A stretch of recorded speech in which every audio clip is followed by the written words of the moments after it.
سلام، امیدوارم حالتون خوب باشه. در خدمت شما هستیم با دومین آموزش از آموزش‌های تیچر ادیتور. ممنون میشم برای حمایت از ما دکمه سابسکرایب رو بزنید و ما رو به بقیه دوستانتون هم معرفی کنید. بریم برای ادامه آموزش قسمت قبل، آموزش 0 تا 100 نرم افزار کاین مستر. وارد صفحه اصلی برنامه که شدید، از قسمت ویدیو یکی از ویدیوتون رو وارد کنید. بعد از قسمت لایه ها یکی از لایه ها اضافه میکنیم، یکی از عکس هامون رو اضافه میکنیم. خب ما اینجا نیاز داریم که چند تا لایه دیگه هم داشته باشیم. از قسمت مدیا یکی از لایه ها دوباره اضافه میکنیم، یکی از عکس ها دوباره اضافه میکنیم. اینجا اگر 3 تا عکس داشته باشم من باز بهتر هستش، پس یکی از عکس هم دوباره وارد میکنم. خب من 3 تا لایه رو اضافه کردم. من اگر بخوام لایه ها رو جابجا کنم با استفاده از این 3 نقطه میتونم لایه ها رو جابجا کنم. اینه که گفتیم دابلیکیت میزنیم. اینو از آیکونای کنارش مشخص هستش که کارش چیه. این عکس رو میاره روی همه لایه ها قرار میده. مثلا حالا اگه من اینو اگه بخوام جابجاش کنم، اینو اگه بزنم میاد روی همه لایه ها قرار میگیره. حالا این گزینه چیکار میکنه؟ این گزینه من اگر اینو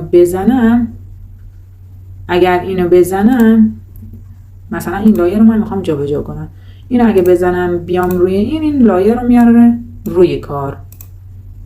این لایه چی؟ اگه بخوام از این لایه استفاده کنم باز میاره بالاتر از اون لایه قبلی قرار میده. ببینین روی رو قرار نگرفته، بالاتر از اون لایه قبلی قرار گرفته. حالا اگر من این گزینه رو بزنم میبره عقب‌تر از اون لایه‌ای که هستش. حالا اگر من بخوام این لایه رو زیر قرار بدم، از کدوم گزینه استفاده کنم؟ اگه بخوام زیر قرار بدم باید از این گزینه استفاده کنم. اینو میبره پایین ترین لایه قرار میده. پس این 3 نقطه برای جابجایی لایه ها هستش. این گزینه کارش چی هستش؟ این گزینه به صورت عمودی دقیق وسط قرار میده. این هم به صورت افقی دقیق وسط قرار میده. بچه اگر لایه ها رو انتخاب میکنیم، میخوام این سمت رو توضیح بدیم که هر کدومشون چه کارهایی انجام میدن. ببینید ریپلیس کارش چیه؟ ریپلیس این هستش که ما یکی از عکس هامون رو میتونیم اینجا جایگزین بکنیم. مثلا این عکس اگه من بخوام یه عکس دیگه رو جایگزین کنم، میام روی ایمیج و یکی از عکس ها رو جایگزین میکنم. مثلا این عکس با همون ابعاد، با همون سایز کلا میاد همون عکس رو جابجا میکنه، با عکس قبلی میاد جابجاشون میکنه. گزینه بعدیش اسپلیت هستش. اسپلیت چیکار میکنه؟ ببینید تایملاینتون کجا هستش. اینو اگه من بزنم سمت چپ اون کلا برای من کاتش میکنه، جداش میکنه برام. برگردم گزینه دومی چیکار میکنه؟ سمت راست رو برای من کات میکنه. از همون تایمی که مشخص کردم سمت راستش رو میاد برای من کات میکنه. اگه این گزینه آخرم انتخاب کنم که دیگه وسط اون میاد برای من کات میزنه. خب برگردیم. این انیمیشن داریم. انیمیشن های خیلی جذابی میتونیم به تصویرمون بدیم. اینها انیمیشن های خیلی قشنگی داره، میتونید به تصویراتون انیمیشن های خیلی جذابی بدیم.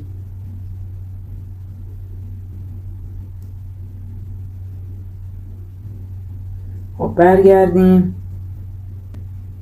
اوورلی انیمیشن هم که دیگه انیمیشن های خیلی جذاب لوپی رو میده.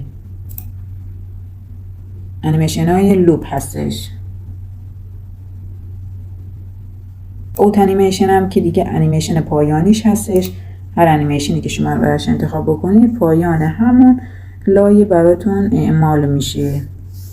خب گزینه بعدیش کراپینگ کارش چی هستش بچه؟ از قسمت ماسک اگر شما این رو روشن بکنید و اینو بکشونین به سمت بالاتر، این اهرام رو بکشونین، دور اون تصویر حاله های محوی ایجاد میشه که برای اینکه شما تصویر روی تصویر قرار میدید، برای اینکه جذاب تر باشه اگر این حاله های دورش رو محو کنید خیلی جذاب میشه. بچه شما اینجا میتونید هم اینا رو کنار هم دیگه قرارشون بدین، هم میتونید هم به صورت لیستی قرارشون بدین. گزینه بعدی ترانسفورم هستش. ترانسفورم مثلا میگه حالا چجوری میخواد جابجا بشه، به این حالت چپ راست بالا پایین حالا فیلترم که گفتین خیلی فیلترهای جذابی داره، این فیلترها میتونید بذارین.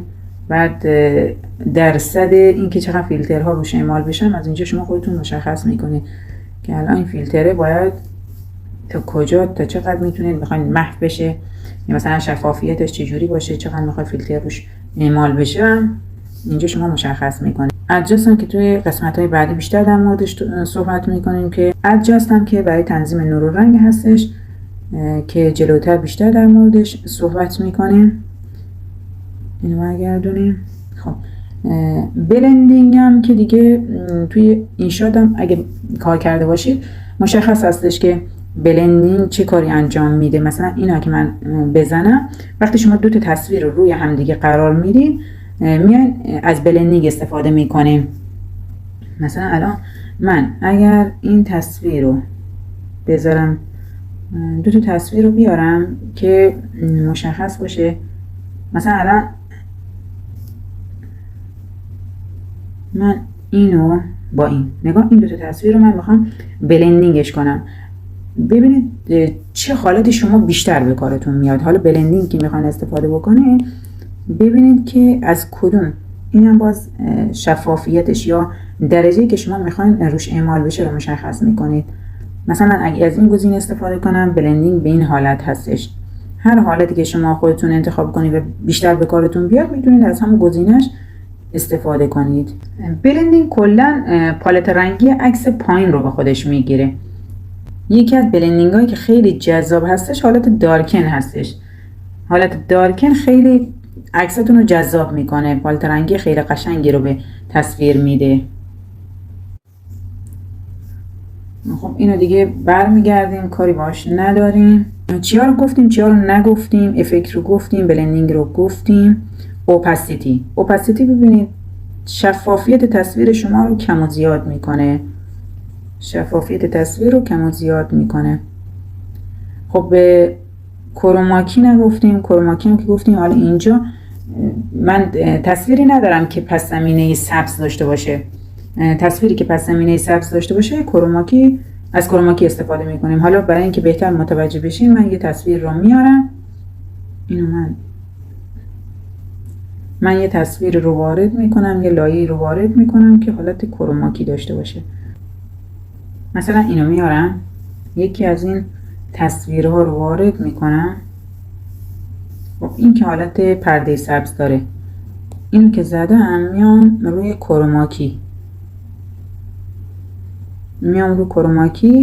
ببینید شما باید من رو کروماکی اینو روشن میکنم. نگاه ببینید این سبزش رو حذفش کرد و تصویر زیر رو توی اون قسمت سبز رنگ به من نمایش میده. اینم از کروماکی کاین مستر خیلی حرفه‌ای عمل میکنه برای اینکه شما بتونید پرده سبز حالا عکستون یا ویدیوتون رو بخواید حذفش کنید، از کاین مستر حتما استفاده کنید. کاین مستر خیلی حرفه‌ای عمل میکنه تو این زمینه. خب دیگه کدوم قسمتش رو نگفتیم؟ ماجیک ریموو میاد پس زمینه رو حذفش میکنه. حالا من اینا رو برگردیم. خب اینو فقط داشته باشیم. من اگه بخوام از گزینه ماجیک ریموو استفاده کنم، این میاد پس زمینه رو برای من برش میده. ببینید پس زمینه رو برای من حذفش کرد. تقریبا همش رو که گفتیم. این گزینه چیکار میکنه؟ اینطوری. حالا اگه بخوام این گزینه رو یکم واضح‌تر توضیح بدیم، یکی از من دو تا فیلم رو وارد کنم از قسمت لایه ها میدیا. مثلا الان یکی از ویدیو هامون رو وارد کنم. مثلا این ویدیو رو که وارد کنم، خب اوکی میزنیم. نگاه ببینید مثلا این حالت رو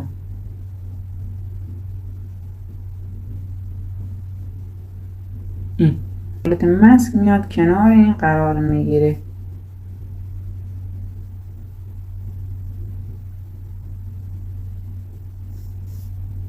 به حالت ماسک میاد، این دوتا کنار همدیگه قرار میگیرن.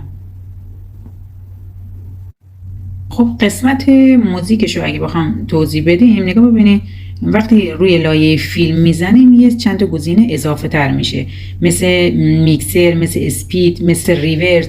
اینا اضافه تر شده. میکسر چی هسته؟ شما ولومتون رو میتونید کم و زیادش کنید. حالا این اتو ولوم به صورت اتومات، این قسمت ولومتون رو میتونید کم و زیادش کنید. بعد اسپید هم که دیگه سرعت هستش، سرعت اون رو براتون کم و زیاد میکنه. و همچنین ریورس هم که دیگه کلا برعکس میکنه. همین تمام ابزارهای کاین مستر رو براتون توضیح دادیم. خب اشاره میریم تو جلسات بعدی و اینکه چجوری با این ابزار کار کنیم رو بریم ان شاءالله تو جلسات بعدی و اینکه چجوری با این ابزارها کار کنیم براتون توضیح بدیم.